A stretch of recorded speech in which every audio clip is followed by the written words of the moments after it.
Evening, guys. So, uh, are you all from Bengal? Yeah, other state from India?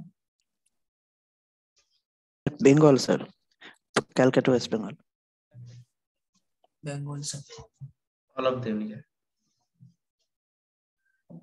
So, let's introduce. So, I was working for BCS World for a very long, more than 1 year.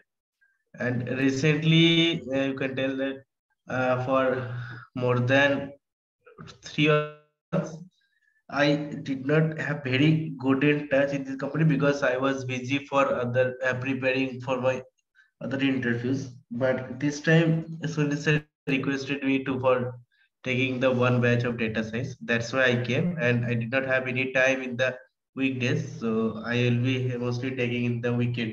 So this sessions, this class will be mostly in the weekend. So I guess you guys all both comfortable with any language, either English or Hindi. Yeah, right?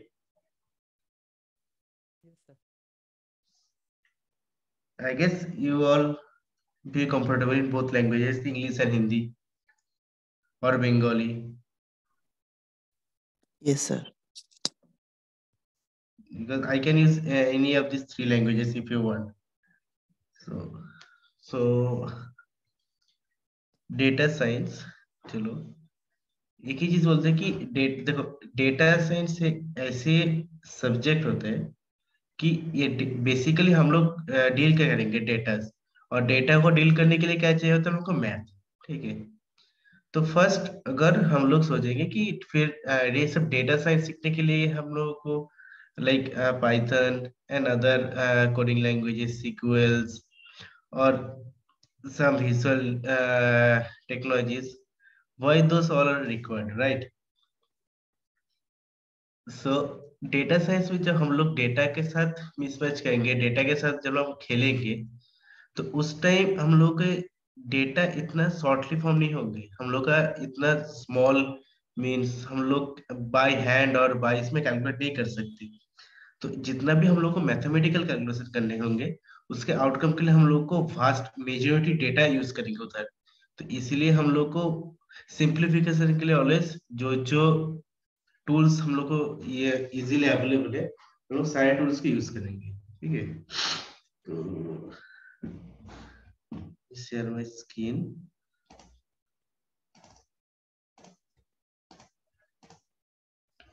I guess my screen is visual there.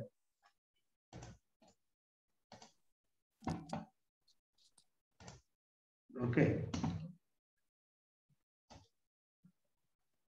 So first data science, देखो data science में अभी पहले सीधा directly machine learning और वो सब छोड़ के पहले एक चीज सिखाते हैं कि इंडस्ट्री जहाँ पे काम करता है, नॉर्मली तुम कोई भी इंडस्ट्री में ज्वाइन करो, हर एक इंडस्ट्री में एक डेटा साइंस प्रोजेक्ट कैसे काम होते हैं उसको पहले हम लोगों को अंडरस्टैंडिंग करना बहुत इंपॉर्टेंट होता है, और कौन से फील्ड होते हैं। क्योंकि डेटा साइंस जब भी तुम लोग क्या कोई भी फ्रेशर से एक्सपीरियंस, सारे फ्रेशर हो या एक्सपीरियंस हो भाई? Sir, freshers. सारे फ्रेशर्स। और technology ideas means anyone used Sir. Anything, No, sir. Python? Sir, actually, sir, electrical electronics background. अच्छा, I am. कोई प्रॉब्लम, मैं तो बेसिक से शुरू करता हूँ, जीरो से। Okay, sir. ठीक है, कोई Yes, sir. प्रॉब्लम नहीं। मैं वही पूछा था, अगर किसी को कोई आइडिया हो तो इसलिए। ठीक है, तो पाइथन में एकदम बेसिक पाइथन से शुरू करूंगा एकदम सीधा लास्ट तक, तो थोड़ा टाइम लगेगा तुम लोगों को शायद ये ऐसे मतलब कंटिन्यू कितना होगा, 3 मंथ से 4 मंथ तक कंटिन्यू करना साथ में। फिर तुम लोग इतना तो कह पाओगे कि हाँ एक बेसिक जो डेटा साइंस में जितने प्रोजेक्ट होता है, जो भी कंपनी में काम करते हैं, चाहे वो टॉप लेवल हो डाउन लेवल, तुम लोग उससे कॉम्पीट कर पाओगे, इतना तुम लोग सीखोगे। बस डेली का डेली जो जो हो गया वो प्रैक्टिस करते रहना। आज तो उतना कुछ वो करेंगे नहीं, आज सिंपल है, नॉर्मल। फिर नेक्स्ट वीक से शुरू करेंगे टेक्निकल पार्ट।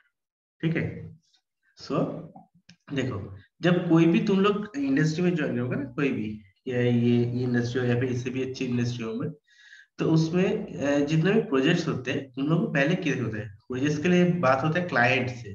ठीक है, जहाँ पे हम लोग का मोस्टली क्लाइंट लोग से हम लोग को डेटा देगा, जो भी हम लोग का प्रोजेक्ट आएगा उसके लिए क्लाइंट लोग से या फिर हम लोग डेटा ले सकते हैं। ठीक है, मोस्टली तो इंडस्ट्री में पहले बात करते हैं, इसीलिए इस जगह पे आते हैं मोस्टली बिजनेस एनालिस्ट लोग बैठते हैं। ठीक है, जो बिजनेस बिजनेस एनालिस्ट लोग बैठते हैं मोस्टली, तो बिजनेस एनालिस्ट लोग और जो तुम्हारे प्रोजेक्ट का लीड होते हैं, जो डेटा साइंटिस्ट होते हैं, डेटा साइंटिस्ट, बिजनेस एनालिस्ट, और क्लाइंट के साइड में मोस्टली जो होता है क्लाइंट के जो इंटरप्रेट करते हैं वो एक पर्सन, थर्ड पर्सन। ठीक है, एंड और एक रहेंगे मोस्टली जो जो जिस कंपनी में तुम लोग काम करोगे उसके एक मोस्टली डोमेन एक्सपर्ट रहते हैं। तो ये चारों लोग एक मीटिंग होता है नॉर्मली, कोई भी डेटा कोई सुनने से पहले मीटिंग में पहले डिस्कशन होता है कि अपने जो प्रोजेक्ट्स होते हैं, जो भी डेटा साइंस के प्रोजेक्ट्स होते हैं, ठीक है, प्रोजेक्ट्स में रिक्वायरमेंट्स रिक्वायरमेंट्स प्लस तुम्हारे प्रोजेक्ट का जितने भी डिटेल्स होता है, डिटेल्स, जितने भी क्वेश्चंस होता है, ये सब पहले गैदर होते हैं। ठीक है, जितने भी रिक्वायरमेंट और प्रॉब्लम्स ये सब गैदर होने के बाद फिर अकॉर्डिंगली उसके हिसाब से ये लोग डेटा को प्रिपेयर करते हैं क्लाइंट साइड से। तब अगर देखो डेटा साइंस में ना, तुम लोग जो भी होते हैं तुम्हारे एल्गोरिदम्स तुम रिसर्च कर सकते हो बाद में, क्योंकि मल्टीपल एल्गोरिदम्स उसके बाद भी होते हैं, एल्गोरिदम्स तुम आराम से सीख पाओगे। लेकिन जब काम करोगे रियल वर्ल्ड में तब सबसे ज्यादा प्रॉब्लम ही होता है कि डेटा, क्योंकि तुम लोग अगर डेटा अच्छे नहीं मिलेंगे तब तुम्हारे मॉडल का एक्यूरेसी अच्छा नहीं आएगा, और मॉडल का एक्यूरेसी अच्छा नहीं आएगा तो फिर कोई भी क्लाइंट एक्सेप्ट ही नहीं करेगा तुम्हारे। इसीलिए सबसे सबसे मेन इंपॉर्टेंट होता है डेटा, डेटा को गैदर करना। डेटा को गैदर करना बहुत बहुत ही ज्यादा टफ होता है उस time। क्योंकि मॉडल्स अभी हम लोग के पास बहुत सारे लाइब्रेरी से आराम से हम लोग मॉडल्स बना लेंगे। नहीं हो तो गूगल में बहुत कोड्स भी अवेलेबल है, तो उसके लिए उतना मतलब दिमाग ये करने की जरूरत नहीं होता, वो तो मिल ही जाएगा। ये सबसे ज्यादा मेहनत लगता है वो है डेटा को गैदर करना। ओके, तो डेटा गैदर करने के कितना भी रिक्वायरमेंट्स के लिए जितना क्वेश्चन, ये सब सारे चीज पूछे पूछे जाते हैं। और पहले हम लोग को वही जितने भी प्रॉब्लम्स होते हैं ना उसको इसको लिस्ट करते हैं, जितने भी प्रॉब्लम्स होते हैं हम लोगों को। मेरा भी जितना भी प्रोजेक्ट हुआ है ना, मेरे ऐसे ही काम हुआ है। ठीक है, सो पहले जितना भी प्रॉब्लम्स हम लोग क्रिएट करने के बाद फिर डोमेन एक्सपर्ट जितना भी रहता है, फिर ये जितना भी लिस्टेड होता है, अब बिजनेस एनालिस्ट लोग क्या करते हैं, वो सारे ये लिस्टेड करने के बाद वो डिटेल्स ऐसे एक्सेल फॉर्मेट या फिर कोई भी फॉर्मेट लिस्ट करके ये दे देता है डेटा एनालिस्ट को, बिजनेस एनालिस्ट दे देंगे डेटा एनालिस्ट को। ठीक है, अब तुम लोग जब नेक्स्ट कंपनीज ज्वाइन करोगे, जहाँ पे जो भी अच्छे कंपनीज है, तुम्हारे डेजिग्नेशन पहले होंगे डेटा एनालिस्ट। तुमको एज ए फ्रेशर तो डेटा साइंटिस्ट नहीं होता, डेटा साइंटिस्ट देखना तुम लिंक्डइन पे भी सर्च कर सकते हो, एटलीस्ट मिनिमम 4 इयर्स, मिनिमम मतलब बहुत बहुत लिमिटेड कंपनीज में 3 इयर्स मांगते हैं, मैक्सिमम में 4 to 5 इयर्स के पहले डेटा साइंटिस्ट कोई भी नहीं देते। तो कंपनी की जब तुम लोग ज्वाइन करोगे तो पहले तुम्हारा कोई डेजिग्नेशन होगा डेटा एनालिस्ट। ठीक है, तो क्या करते हैं ये सब बिजनेस एनालिस्ट लोग तुम्हारे जितने भी रिक्वायरमेंट्स रहते हैं वो सब प्रॉब्लम्स लिस्ट करके तुमको डेटा एनालिस्ट को दे देंगे। आप बोलेंगे जाओ तुम डेटा को मैनेज करो। अब डेटा एनालिस्ट लोग क्या करेंगे, डेटा एनालिस्ट जितने भी तुम्हारे सर्वर्स होते हैं, ठीक है, आइदर एसक्यूएल सर्वर्स में मोस्टली, अगर एसक्यूएल सर्वर्स में इजी हो तो बहुत इजी, एसक्यूएल सर्वर्स तुम लोगों को एसक्यूएल क्वेरी लिखने के बाद डेटा मिल गया हम लोगों के पास, तब उतना प्रॉब्लम नहीं।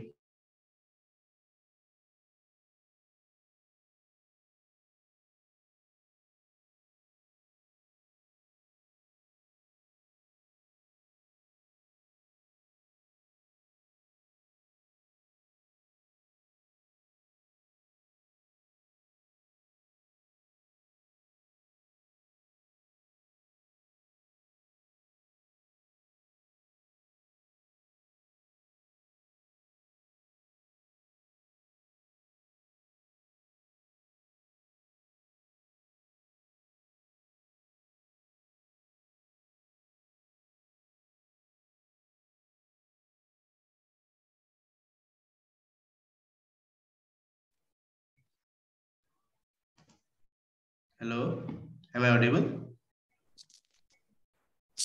Yes sir. कट हो गया था बीच में ना। यस ठीक है, सर, यस सर। यस ठीक है।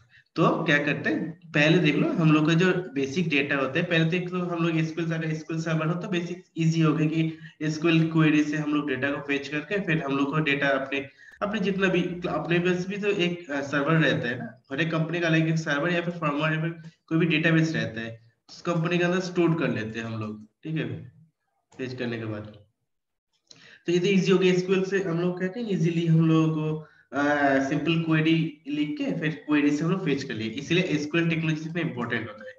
ठीक, अब बहुत सारे कंपनीज में ठीक बोलते हैं कि एसक्यूएल नेसेसरी नहीं होता, लेकिन एसक्यूएल बहुत नेसेसरी होता है। अभी भी 99% कंपनी एसक्यूएल के ऊपर ही डिपेंडेंट है। बाद में मॉडल तो बाद में फॉर्म करेंगे, पहले तो हम लोग को डेटा का जितना भी काम करना है, बेसिक रिक्वायरमेंट फुलफिल से प्री प्रोसेसिंग ये वो सब कुछ करने के लिए हमको एसक्यूएल ही जरूरत होता है, एसक्यूएल फंक्शंस। ठीक है, और डेटा एनालिस्ट तो मस्ट है। फिर ये जितना भी होता है ना, उसके बाद अगर इजीली अवेलेबल नहीं हुआ, कोई भी क्लाउड फ्रेम या फिर क्लाउड सर्वर में रहते हैं, तो हम लोग को बेसिक जो क्लाउड सर्विसेज रहते हैं जैसे AWS या फिर एज्योर, तो इसको यूज करके भी हम लोग को डेटा फेच कर सकते हैं। या फिर कोई भी डेटा सर्वर में अगर रहेंगे तो हम लोग को एक बेसिक एपीआई क्रिएट करना होता है जहाँ पे हम लोग डेटा को फेच करेंगे नॉर्मली। ठीक है, तो ये सारे काम होते हैं डेटा एनालिस्ट का। डेटा एनालिस्ट और डेटा एनालिस्ट फिर यू क्या करते हैं, डेटा जितने भी मिलते हैं ना, डेटा मिलने के बाद फिर वो डेटा हम लोग ये बिजनेस एनालिस्ट को भेजते हैं। ठीक है, बिजनेस एनालिस्ट को भेजने के बाद बिजनेस रीचेक करते हैं कि उसके एज ए रिक्वायरमेंट डेटा को हम लोग कलेक्ट कर पाए कि नहीं। अगर डेटा फिर से कलेक्ट नहीं कर पाए तो फिर से वो लोग डेटा एनालिस्ट को बोलेंगे कि हाँ हम लोग को और भी ये जैसे और भी अलग फील्ड का डेटा चाहिए तो वो डेटा निकाल के दो। और या फिर उधर भी अवेलेबल होंगे तो फिर ये सीधा जाएंगे अपने जो भी डोमेन एक्सपर्ट या फिर स्टेक होल्डर्स जितने भी रहते हैं कंपनीज का, उन लोगों के पास पिंग करेंगे। पिंग करके बोलेंगे कि हाँ रिक्वायरमेंट ये नहीं है, रिक्वायरमेंट दूसरी चीज चाहिए, उसके लिए हम लोग को सर्वर चाहिए। तो ये कम्युनिकेशन होते रहते हैं मोस्टली, ये बोल सकते हो। और ये जितना भी इंटर प्रोसेस होता है, इंटर प्रोसेस को मॉनिटर करते हैं डेटा साइंटिस्ट, जितने भी डेटा साइंटिस्ट रहते हैं। ठीक है, जब डेटा फेच हो गए डेटा एनालिस्ट से, डेटा एनालिस्ट से डेटा फेच हो जाने के बाद मोस्टली वो डेटा भेजते डेटा इंजीनियर लोगों को। क्योंकि ये जो डेटा रहता है, डेटा ओनली ऐसा तो नहीं कि एक बार डेटा यूज कर लिया फिर उसको डिलीट कर दिया। डेटा को स्टोर कर रखते हैं क्योंकि उसको रीयूज बहुत सारे प्रोजेक्ट्स होते हैं या फिर बहुत सारे रिक्वायर्मेंट्स के बेसिस के ऊपर वो फेच करना होता है इन दी एंड। तो इसीलिए एक जो जब जितना भी डेटा मिल गया उस सब डेटा को अपने जो भी कंपनी या फिर सर्विस रहता है उसका जो डेटाबेस रहता है उसके डेटाबेस में स्टोर करते हैं इससे डेटा इंजीनियर। डेटा इंजीनियर उस सर जितने भी सर्वर रहते हैं उस सर्वर को स्टोर करके रखते हैं। मोस्टली लोकल सर्वर नहीं होता, वो क्लाउड बेसिस सर्वर होता है। तो वो काम रहता है डेटा इंजीनियर को। डेटा इंजीनियर को डेटा को ये करना। और एक भी चीज डेटा इंजीनियर करते हैं कि फॉर्मेट्स, जैसे मान लो कि अपने जो मान लो कि वेदर के ऊपर ये करे कोई भी एक प्रोजेक्ट है वेदर के डिपेंड कर कि वेदर एनालिसिस के फ्यूचर वेदर को प्रिडिक्ट करने के लिए। ठीक है, तो मान लो कि वेदर दिया है एज ए सेल्सियस वैल्यू में, तो हम लोगों को अगर वो उसको न्यू ये करना है हम लोग को फ़ारेनहाइट में, तो ये जितने भी conversion from Celsius to Fahrenheit ये कन्वर्सन, तो ये सब डेटा के जितने भी बेसिक मैनिपुलेशन ये सब डेटा इंजीनियर करते हैं। ठीक है, जो डेटा प्री प्रोसेसिंग का काम होता है। और वो सब डेटा डेटा का प्री प्रोसेसिंग वाला जितना भी काम ये डेटा इंजीनियर खत्म करके फिर उसको सर्वर में स्टोर कर देते हैं। ठीक है, सर्वर में स्टोर करने के बाद वो लोग छोड़ देते हैं। अब असली काम होता है, नेक्स्ट होता है क्या, डेटा साइंटिस्ट, डेटा एनालिस्ट और डेटा साइंटिस्ट दोनों ही।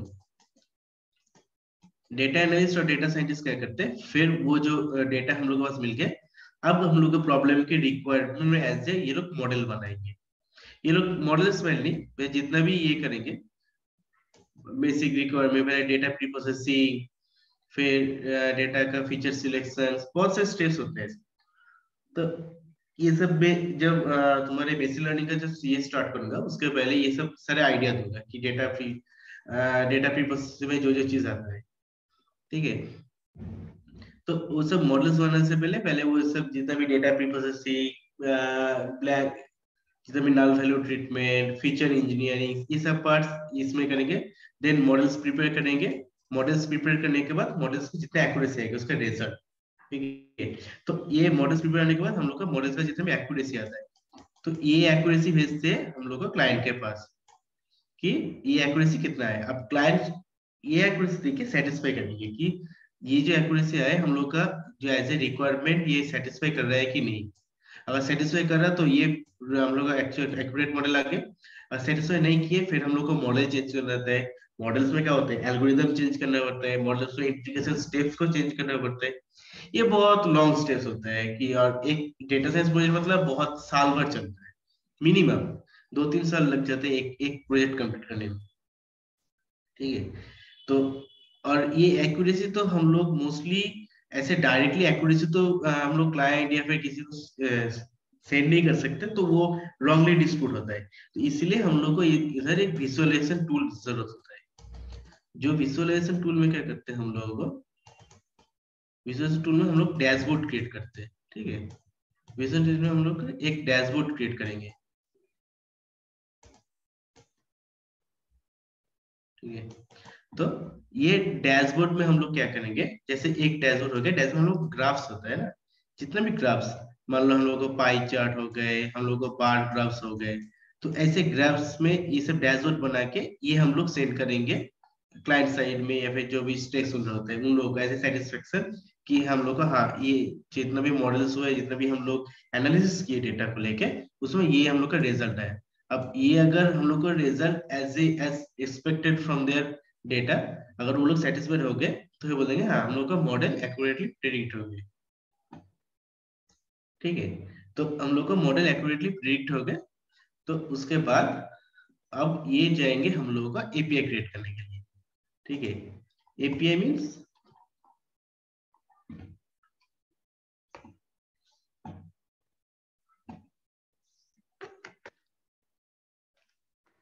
देन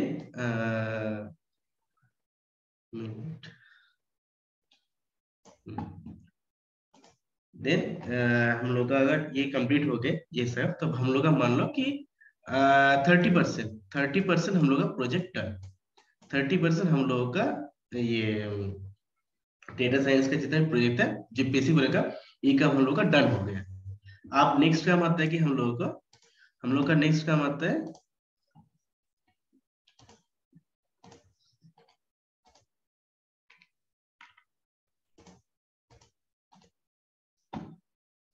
अब जब मॉडल बन गए, मॉडल एक्सेस हो गए, अब हम लोग को ये मॉडल एक न्यू एपीआई में क्रिएट करना होता है। ठीक है। जो होता है ये सारी चीज होता है एडवांस डेटा साइंस में। ये सारी चीज तुम लोग सीखोगे जब तुम लोग सीधा डायरेक्टली लाइव प्रोजेक्ट पे काम करोगे उस टाइम। ठीक है। जब हम लोग का मॉडल बन गया, अब ये मॉडल पे हम लोग को एक्यूरेसी भी ठीक दे रहे हैं, प्रेडिक्शन भी ठीक दे रहा है, देन इस मॉडल का हम लोग क्या करेंगे, एक एपीआई क्रिएट कर देंगे। तो क्या होगा हम लोग का, इस मॉडल का एपीआई या फिर जहाँ पर हम लोग होस्ट करेंगे इस मॉडल को, तो उस टाइम ये सेम जो मॉडल हम लोग का बना हुआ है उसमें जितने भी मल्टीपल डेटा है, चाहे डेटा हम लोग का जितने भी सोर्स ऑफ डेटा है, डेटा थ्री है, ठीक है, उसमें हम लोग का मॉडल ए भी एपीआई में रन कर रहा है और इसमें हम लोग का आउटपुट देगा। ठीक है। आउटपुट देगा एक्यूरेसी के हिसाब से कितना हम लोग का ये आ रहा है। ठीक है। तो जो डेटा वन के लिए एक आउटपुट, डेटा टू एक आउटपुट, तो हम लोग क्या हो रहा है, बार बार सेम मॉडल को हम लोग बार बार रिपीट नहीं करेंगे। एक मॉडल को ही अगेन अगेन जितना भी टाइम हम लोग को जरूरत होगी उस टाइम मोस्टली उतने टाइम हम लोग यूज करेंगे। इसलिए हम लोग मॉडल को एपीआई में क्रिएट करते हैं, तो सीधा डायरेक्टली हम लोग को अगेन नेक्स्ट टाइम हम लोग को कोड करने के लिए, फिर पूरा जितना भी वो होता है डेटा वाले का, फिर मॉडल में जितना भी एक्यूरेसी का ये सब करने की जरूरत होता है, हम लोग सीधा मॉडल को यूज कर देंगे। ठीक है। अगर ये फिर से एक्यूरेसी का सेम सही दिया तो फिर ठीक है, अगर एक्यूरेसी ड्रॉप हो गए तो फिर हम लोग क्या करेंगे, मॉडल मॉडल में चेक करेंगे कि मॉडल में क्या क्या हम लोग इम्प्रूव कर सकते हैं। ठीक है। मॉडल में मोस्टली हम लोग को एल्गोरिदम चेंज करना जरूरत हो सकता है, एल्गोरिदम चेंज हुए, या फिर मॉडल में स्टेप्स को देख सकते हैं कि अगर स्टेप्स कम हुआ कि ज्यादा हुआ। मॉडल में डेटा साइंस और मशीन लर्निंग मॉडल में सबसे इंपॉर्टेंट होता है कि ओवरफिटिंग और अंडरफिटिंग, ये सारे स्टेप्स को हम लोग रीचेक करेंगे अगेन। ठीक है। तो ये होता है मेनली ये पोर्शन। अगर ये हम लोग का मोस्टली सही हो गए, देन हम लोग एपीआई क्रिएट कर देंगे और मॉडल को हम लोग होस्ट कर देंगे सर्वर पे। ठीक है। मॉडल को हम लोग सर्वर पे, क्लाउड सर्वर पे होस्ट कर देंगे, आइदर एज्योर हुआ या फिर हम लोग AWS हुआ, कोई भी सर्वर पे हम लोग होस्ट कर देंगे तो सीधा डायरेक्टली हम लोग सर्वर में अपने मॉडल को यूज कर पाएंगे। सीधा ऑटोमेटिक वो डेटा ले लेंगे, जितने भी डेटा हम लोगों को डेटाबेस सर्वर में मौजूद है, तो वहीं से डेटा लेके ऑटोमेटिक रन करके वो एक्यूरेसी दे देंगे। ये होता है बेसिक हम लोग का एक मॉडल क्रिएशन। कोई भी जब मोस्टली क्योंकि जब क्लाइंट तुम्हारे पास यही एक्सपेक्ट करते हैं कि एक मॉडल में एक अच्छा एक्यूरेसी दो, और वो जो फ्यूचर डेटा है उसमें वो again perform as a best करे, और कुछ नहीं। और जो मॉडल बन जाते हैं उसको एज ए 1 और 2 टेक्निक डेटा साइंटिस्ट में डेटा साइंटिस्ट उसको ट्रबल शूटिंग पोर्शन में मोस्टली रहते हैं। अगर कोई भी प्रॉब्लम है तो फिर नए से उसको इम्प्रूवमेंट करना, कोई भी स्टेप साइज को सही करना, उसके लिए वो करते हैं। ठीक है, तो ये हो गए हम लोगों को बेसिक डेटा साइंस पे जितने भी काम होते हैं, ये होता है एक कंप्लीट इंडस्ट्री में काम डेटा साइंटिस्ट का। ठीक है, एंड ये डेटा साइंस के लिए हम लोग को पहले होता है कि हम लोग डेटा के साथ बात करेंगे ना, तो डेटा के साथ बात करने के लिए हम लोग क्या होता है, डेटा को मैनिपुलेट जितने भी टेक्निक्स होता है, तो टेक्निक्स कहाँ से आएंगे हम लोग को, मोस्टली स्टैटिस्टिकल टेक्निक, जहाँ पे हम लोग वास्टली डेटा के साथ यूज करेंगे। तो ये जितने भी स्टैटिस्टिकल टेक्निक्स होते हैं, स्टैटिस्टिकल टेक्निक का एडवांस बोल सकते हो कि हाँ मशीन लर्निंग हो गया। ठीक है, मशीन लर्निंग जब हम लोग सेम वही मॉडल जब ऑटोमेटिकली इसको इम्प्रोवाइज करेंगे, the machine learn by itself, तब हम लोग उसको मशीन लर्निंग बोलते हैं उस टाइम। तो वही सेम एल्गोस, यहीं पे बहुत सारे एल्गोरिदम्स रहेंगे, जिस एल्गोस के हिसाब से हम लोग उसका आउटपुट मिलेंगे। ठीक है, एंड देन मैं इसके ये इंट्रोडक्शन में नेक्स्ट दे दूंगा, इसके बहुत इंटरेस्टिंग एक ग्राफ आता है। फिर जब इसके डीप में जाते हैं तब उसके बाद हम लोग को डीप लर्निंग से आता है। ये advance word means data science का एडवांस वर्ड में आता है डीप लर्निंग। ठीक है, फिर उसके भी एल्गोरिदम्स होते हैं, और ये सारे इंटरलिंक होते हैं। उनको बेसिक स्टेट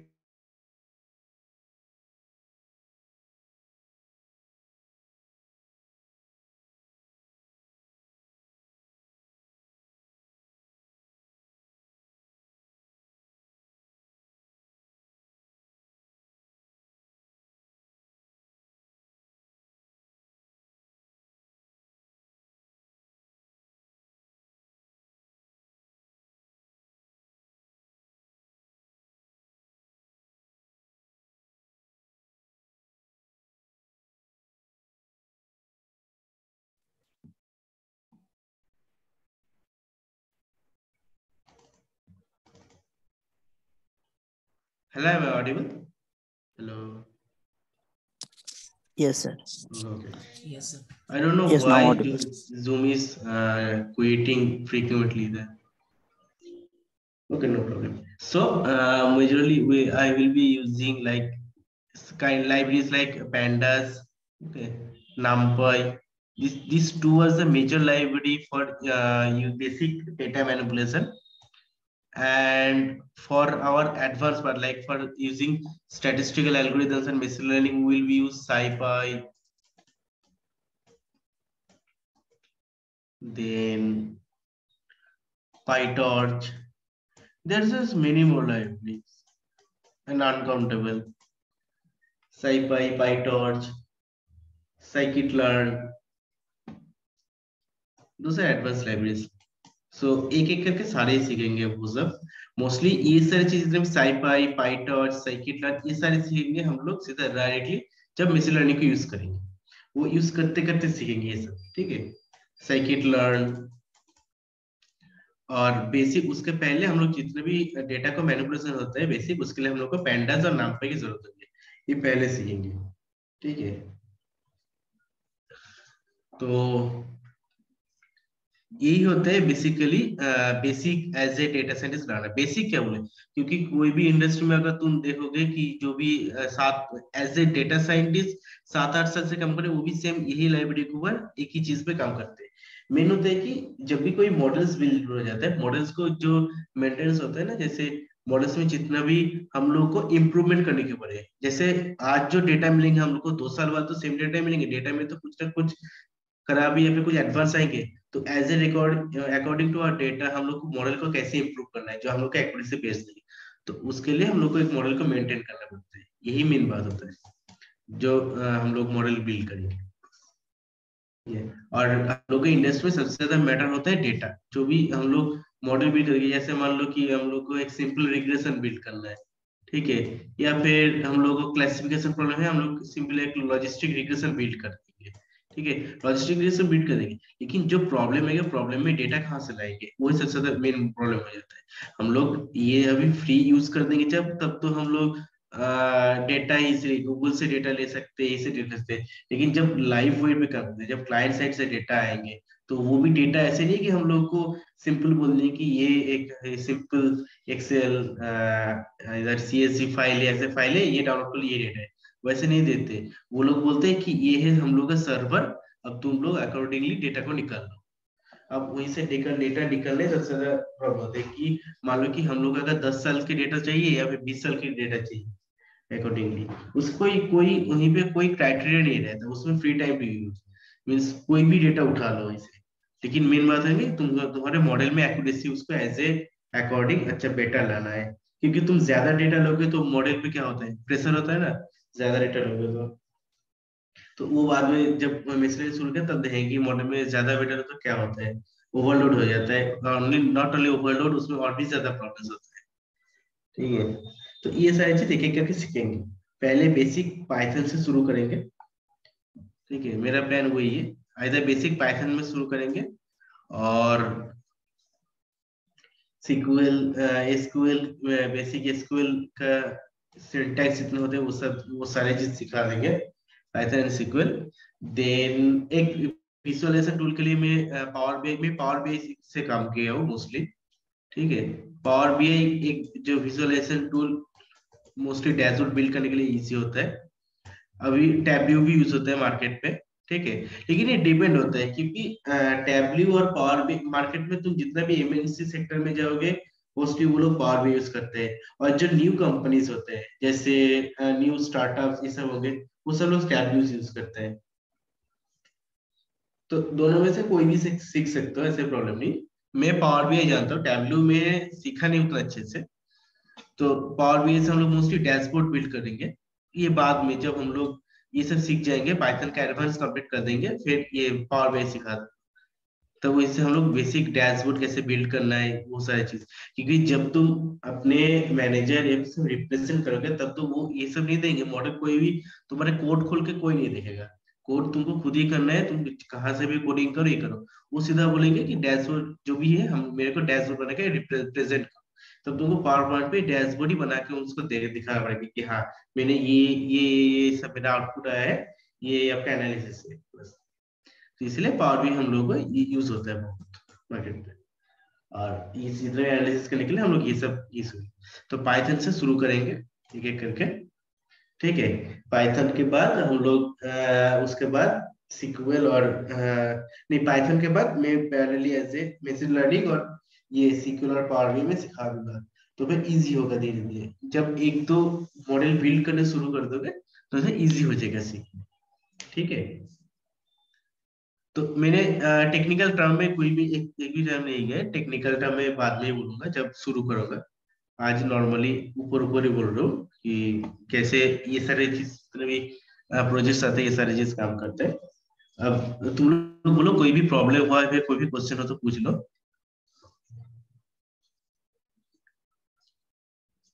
कोई भी अंडरस्टैंडिंग में कोई भी प्रॉब्लम है तो बोलो।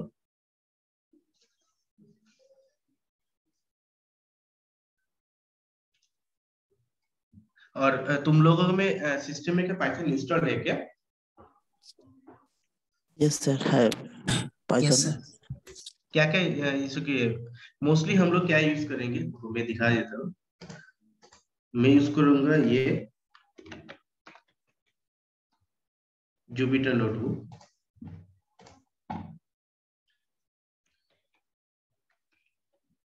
एनाकोंडा नेविगेटर मोस्टली यूज करूंगा।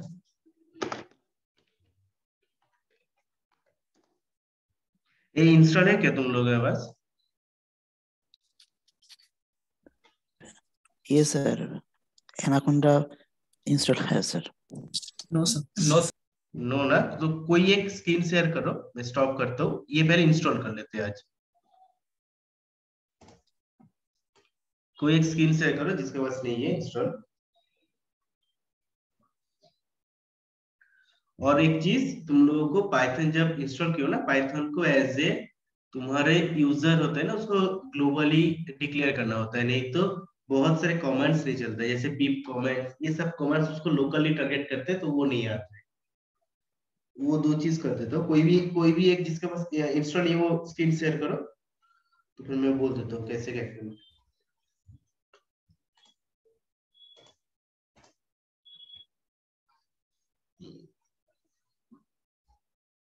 पाइचम भी अच्छा ये आईडी है, यूज कर सकते हो।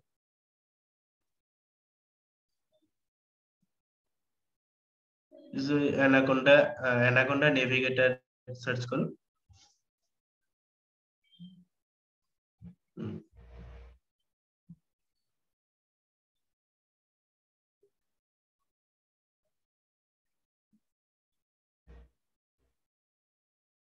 इसको ऑन करो, हाँ इसको ऑन करो।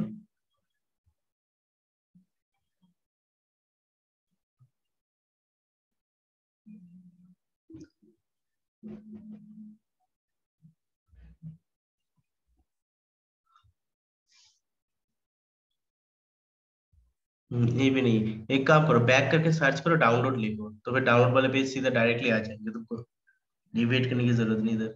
एनाकोंडा नेविगेटर डाउनलोड लिखो, डाउनलोड नेविगेटर, बस।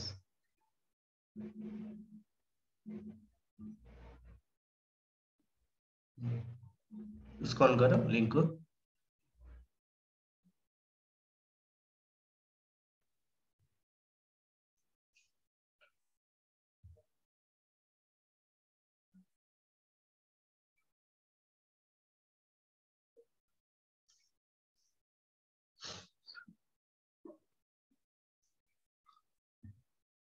हम लोग जुपिटर नोटबुक इसलिए यूज करते हैं क्योंकि जुपिटर नोटबुक जब यूज करो, उसमें सेल लाइक स्ट्रक्चर होता है, एक एक सेल पे हम लोग मल्टीपल पाइथन लाइन्स को लिख सकते हैं उसमें।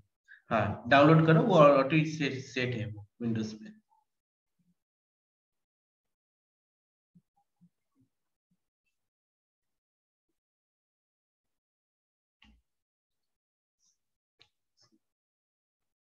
हाँ इसको क्रॉस कर दो, ये क्रॉस कर दो, एनाकोंडा न्यूक्लियस जो है इसको क्रॉस कर दो तुम। उसको डाउनलोड होने दो, वो डाउनलोड हो जाए, फिर हो जाए। डाउनलोड हो रहा है मोस्टली।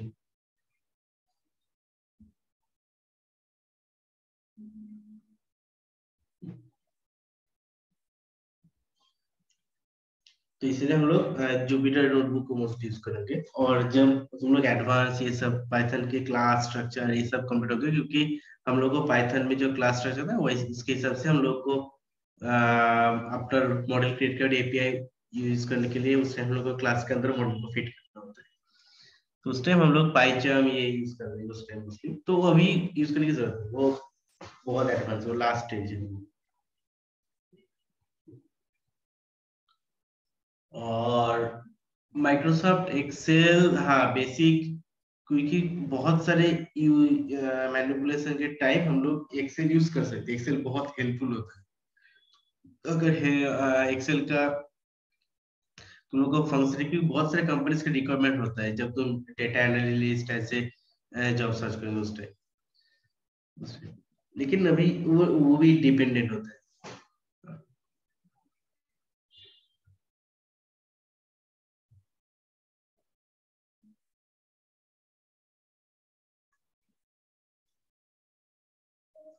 Next agree.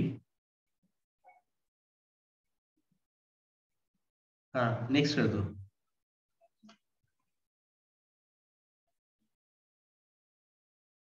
नेक्स्ट।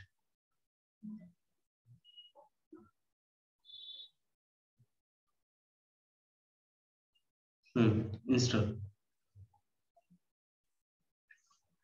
तो वही एक बात को ऐड करना होता है mostly।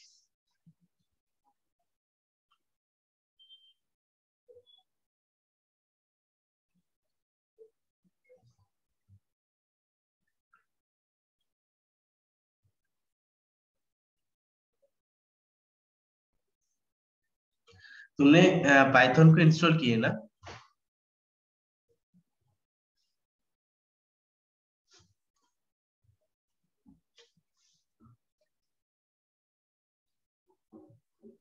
Yes sir. हम्म।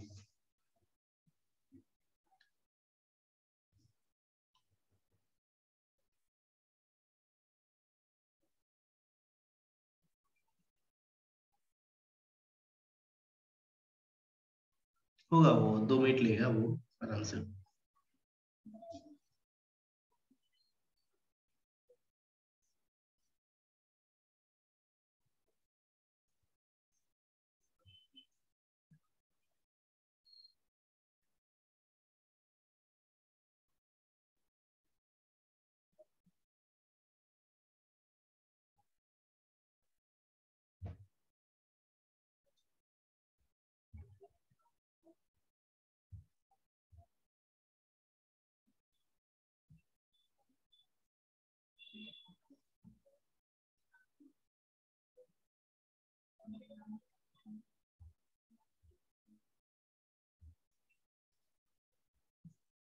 तुम लोग को जो जो मोस्टली पाइथन का नेक्स्ट, जैसे मतलब नेक्स्ट वीक से जब स्टार्ट करेंगे, वो सारी चीज डेली का डेली प्रैक्टिस कर लेना मोस्टली, क्योंकि ये जब पेंडिंग हो जाएंगे तब देखना बहुत स्टैक अप हो जाता है जितने भी।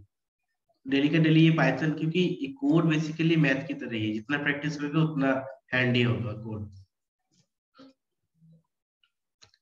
देन तुम लोग मतलब आराम से इजीली कर लेंगे, क्योंकि मोस्टली ये इस बैच से तुम लोगों को एक्सपर्ट होकर निकलना है, क्योंकि तुम लोग को सीधा directly PCs, as a PCs global में सीधा डायरेक्ट प्रोजेक्ट्स पे काम करेंगे।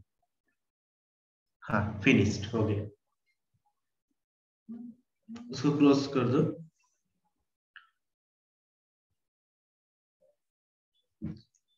क्रॉस कर दो अब सारे।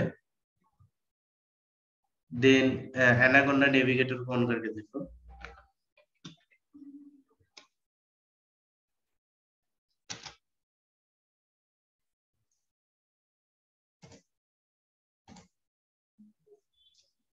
एनाकोंडा नेविगेटर,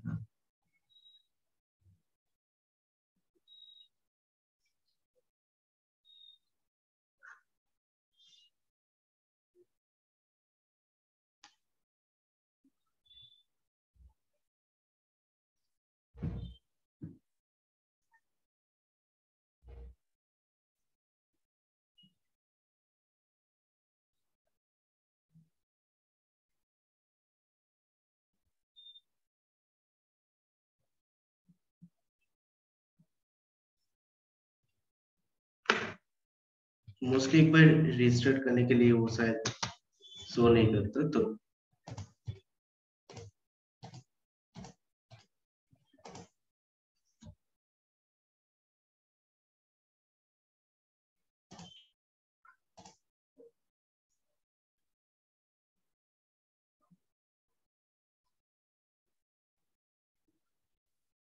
यही हो रहा सर, ब्लिंक करके फिर चल जा रहा, गायब हो जा रहा हाँ, वो एक बार रिस्टार्ट के लिए शायद होता है मोस्टली। ये हो गया, तुम्हारे इंस्टॉल हो गए मोस्टली।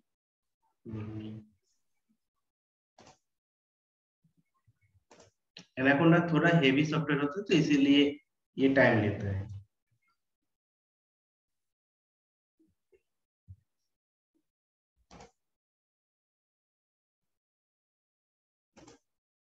तुम्हारे सिस्टम में रैम है 4 GB सर। है ना मिनिमम? 8 GB है सर। ठीक है, तब कोई प्रॉब्लम नहीं। ठीक है, तुम रीस्टार्ट कर बाद दूं? में देखना, ऐसे अभी अभी देखने की जरूरत है, तुम आराम से देखना। ठीक। तुम्हारा इंस्टॉल हो चुका है। ठीक है, एक चीज खोलो तुम, तुम्हारे पाइथन इंस्टॉल है ना? तो फिर यस सर। पाइथन का तुम्हारे पाथ को ऐड करना होता है। ठीक है, तुम अपने पाइथन की फोल्डर में जाओ। पाइथन के फोल्डर होते हैं, तुम दिस अपने पीसी में सी ड्राइव में जाओ। ठीक है, फिर यूजर्स, नहीं उसमें नहीं होगा। अच्छा, यही भी इंस्टॉल किए क्या पाइथन थी? मैं कमांड बोलता हूँ, मुझे भी याद नहीं।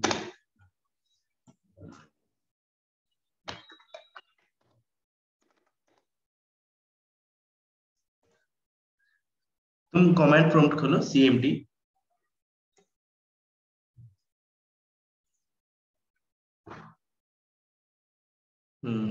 एनी cmd करके कमांड खोलो, जो कमांड प्रॉम्प्ट होता है। हाँ,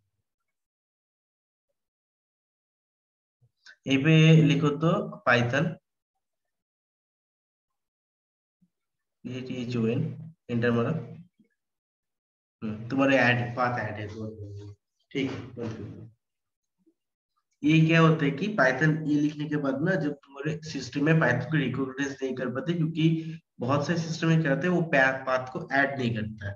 तो इसके लिए एक अलग से हम लोगों को विंडोज में, जैसे दिस पीसी है ना, तुम ये वो दिखाई देता है, वो इसको क्रॉस करो तुम।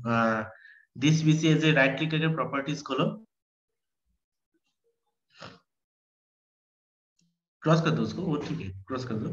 अब दिस पीसी को राइट क्लिक करके प्रॉपर्टीज खोलो। प्रॉपर्टीज,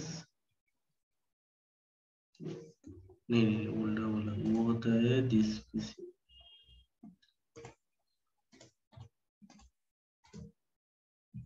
हाँ,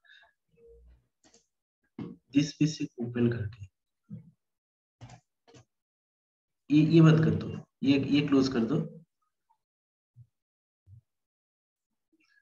तुम्हारे विंडोज की, हाँ, आप यहीं पे विंडोज सी को नहीं, ऐसे बैकग्राउंड में तुम राइट क्लिक करके प्रॉपर्टीज करो। नहीं नहीं, वैसे नहीं, जहाँ पे ना लोकल डिस्क डी के नीचे थोड़ा करके करो।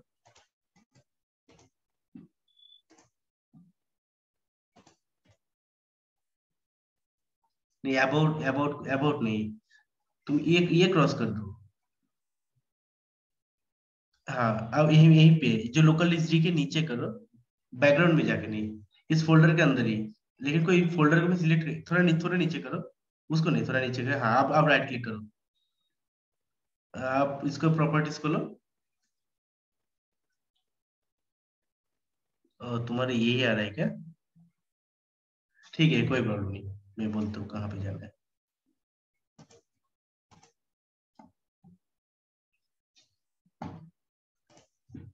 कंट्रोल पैनल खोलो, ओपन करो कंट्रोल पैनल। कंट्रोल पैनल,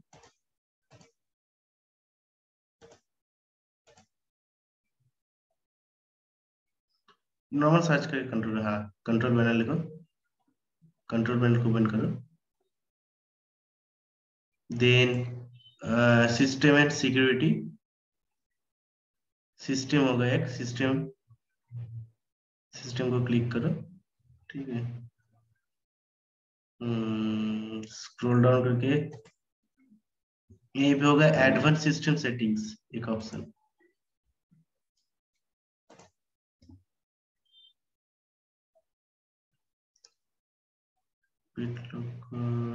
ये राइट साइड पे, राइट साइड पे, ये देखो राइट साइड पे।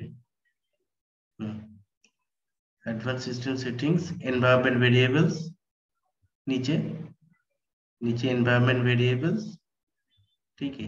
ये देखो, अब जब तुम ये करोगे ना, नीचे सिस्टम वेरिएबल के इधर एडिट लिखो, ओके के ऊपर जो एडिट ऑप्शन है, हाँ, ओके के ऊपर है, इसके एडिट करो। ये तो होता है तुम्हारे सिस्टम रूट, जहाँ पे तुम कमेंट करके ना, ये तुम्हारे सिस्टम पे रूट फाइल होता है, ठीक है। इसको ओके कर दो, ये ऑटोमेटिक सेट है। और ये जो पाथ है ना, उसको ओके कर दो, ओके कर दो, ओके कर दो। ये पे है ना ओएस, नंबर ऑफ प्रोसेसर्स, नीचे ओएस और पाथ, पाथ को क्लिक करो, देखो लिखा है C/Python 3 हाँ हाँ हाँ, ये देखो पाथ, पाथ पे लिखा है ना C/Python। हाँ, इसको क्लिक करो, उसको एडिट करो। अब देखो, तुम्हारे सिस्टम में जब तुम इंस्टॉल किए थे, देखो ये आ गया C/Python 3.10.1 स्क्रिप्ट्स, C/Python 3.8। तो ये तुम जब इंस्टॉल किए थे पाइथन को, तो ये ऑटोमेटिक तुम्हारे पाइथन का पाथ यहीं पे ऐड हो गए। तो बहुत से सिस्टम में क्या होता है, जब तुम pip कमांड ऐसे कमांड करोगे तो ये पाथ नहीं आता है, ये पाथ नहीं आता, तो इसीलिए ये पाथ को हम लोग को मैनुअली ऐड करना पड़ता है बहुत सारे। तो जब तुम लोग कोई भी लाइब्रेरीज को इंस्टॉल करो उसके बाद फिर फर्दर, तब वो नहीं आता, उसमें एरर आता है। तो इसीलिए ये तुम्हारा ऑटोमेटिक आ चुका है, तो तुमको करने की कोई जरूरत है, तुम्हारे पाइथन आराम से इंस्टॉल सक्सेसफुल इंस्टॉल हो चुका है तुम्हारे सिस्टम में।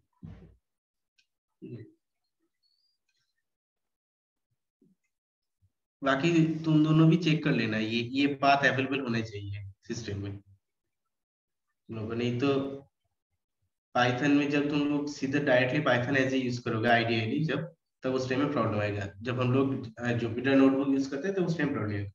ये सब उतना ग्लोबल वेरिएबल, लोकल वेरिएबल, ये सब तुम लोग को दिखाएंगे उस टाइम, ये सब कैसे यूज होता है, तब इजी होगा।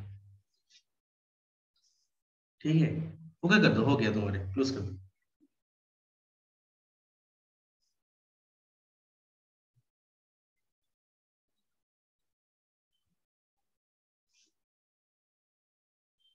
ठीक है, तो तुम्हारा इंस्टॉल हो गया, बाकी बाकी सब तुम दोनों का भी हो गया क्या इंस्टॉल, या फिर कर लोगे बाद में?